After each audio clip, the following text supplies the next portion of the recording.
هذه أبرز العناوين. ماذا قال رئيس الكاف عن الجزائر في أول تصريح؟ توقعات رئيس الفيفا للموندياليتو بالمغرب. ماذا قال القجاع عن مشاركة المغرب في الشان؟ الأمين العام للكاف: شان الجزائر ليس الأخير. ماذا قال رئيس الكاف عن الجزائر في أول تصريح؟ عبر رئيس الكونفدرالية الإفريقية لكرة القدم باتريس موتسيبي عن حزنه لعدم تمكن المنتخب المغربي من المشاركة في منافسات كأس إفريقيا للاعبين المحليين، مؤكدا أنه يريد رؤية لاعبو المنتخب المغربي في الجزائر يلعبون في الشان. كما أضاف فور وصوله إلى مطار الرباط سلا للمشاركة في قرعة مونديال الأندية صباح الجمعة أنه قام بمجهودات لتقريب وجهات النظر بين المغرب والجزائر، مشيرا إلى أن الطرفين لهما مكانة كبيرة في قلبه، رافضا خلط السياسة بالرياضة.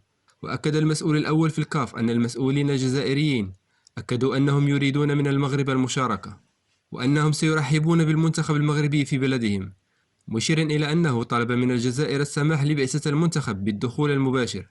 كما نبه موتسيبي إلى أنه خلال الفترات المقبلة سيقبل البلدان على فرص تنظيم كأس إفريقيا، وقال: المحبون يخلقون أجواء استثنائية ومهمون في مباريات كرة القدم. وعبر عن فخره بالمغرب وبالإنجاز التاريخي للمنتخب الوطني في مونديال قطر، مسجلا أنه سيكون كذلك فخورا بأي منتخب إفريقي يتمكن من تحقيق الإنجاز الكبير نفسه الذي حققته العناصر الوطنية. كما أوضح أن تواجد فوزي القجع في الشان مهم جدا، فهو عضو أساسي في الاتحاد القاري. توقعات رئيس الفيفا للموندياليتو بالمغرب. أكد جياني إنفانتينو رئيس الاتحاد الدولي لكرة القدم الجمعة أن كأس العالم للأندية التي ستقام في الرباط وطنجة في فبراير المقبل ستكون ناجحة لكون المغرب بلدا شغوفا بكرة القدم ويملك جمهورا كبيرا. كما أعرب عن سعادته بالتواجد مرة أخرى بالمغرب خلال حضوره مراسيم قرعة كأس العالم للأندية التي نظمت في مركب محمد السادس لكرة القدم بسلا رفقة باتريس موتسيبي رئيس الاتحاد الإفريقي للعبة. كما هنأ رئيس الاتحاد الدولي لكرة القدم المغرب بالإنجاز التاريخي للمنتخب المغربي خلال كأس العالم قطر. وكان رئيسا الاتحاد الدولي لكرة القدم والاتحاد الإفريقي قد حلا الجمعة بمطار الرباط سلا للمشاركة في سحب قرعة كأس العالم للأندية، حيث كان في استقبالهما رئيس الجامعة الملكية المغربية لكرة القدم فوزي القجع، هذا الأخير الذي قال في افتتاح قرعة مونديال الأندية بأن المغرب في كامل الاستعداد والجاهزية لتقديم نسخة ناجحة والمساهمة في تطوير كرة القدم تحت قيادة صاحب الجلالة الملك محمد السادس. وأضاف أن المغرب يرحب بكل المشاركين في المسابقة وضيوف المملكة المغربية. وكانت قرعة كأس العالم للأندية قد أسفرت عن مواجهة فريق الوداد البيضاوي للهلال السعودي في الربع النهائي، وسيلاقي الوداد الرياضي في حال تجاوزه للهلال السعودي فلامينغو البرازيلي في نصف النهائي، ويواجه الأهلي المصري أوكلاند سيتي. وفي حال تخطي الفريق المصري للفريق النيوزيلندي سيلتقي سياتل ساوندرز الأمريكي في الربع النهائي الثاني.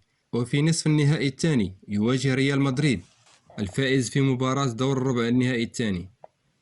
ماذا قال القجاع عن مشاركة المغرب في الشان؟ حل فوزي القجاع صباح الجمعة بمطار الرباط سلا رفقة بعثة المنتخب المحلي، وأكد في تصريح لوسائل الإعلام أن أفراد الفريق استعدوا وتدربوا للمشاركة في هذه المنافسة الرياضية منذ أشهر. كما عبر عن أسفه بسبب حرمان المنتخب المغربي المحلي من المشاركة في منافسات الشان المنظمة بدولة الجزائر للدفاع عن لقبه. وأضاف القجاع أن بعثة الفريق المغربي ظلت تنتظر لساعات الترخيص من السلطات الجزائرية للسفر والمشاركة في الشان، غير أنه لم يتوصل بشيء إلى حدود الساعة. أمين عام الكاف: شان الجزائر ليس الأخير. أوضح فيرون موسانغو أومبا الأمين العام للكونفدرالية الإفريقية لكرة القدم أن شان الجزائر لن تكون الأخيرة. وشدد موسانغو أومبا في ندوة صحفية عقدها بالجزائر رفقة رشيد أوكالي رئيس اللجنة المحلية للشان على أن الكونفدرالية الإفريقية لكرة القدم ستسعى إلى تطوير هذه البطولة ومنح أمل أكبر للاعبين المحليين. وأفاد أمين عام الكاف بأن الكونفدرالية الإفريقية لكرة القدم لديها مشروع لإعطاء أهمية أكثر للشان، لافتا إلى أن هذه المناسبة تشكل فرصة لتقييم البطولات الإفريقية المحلية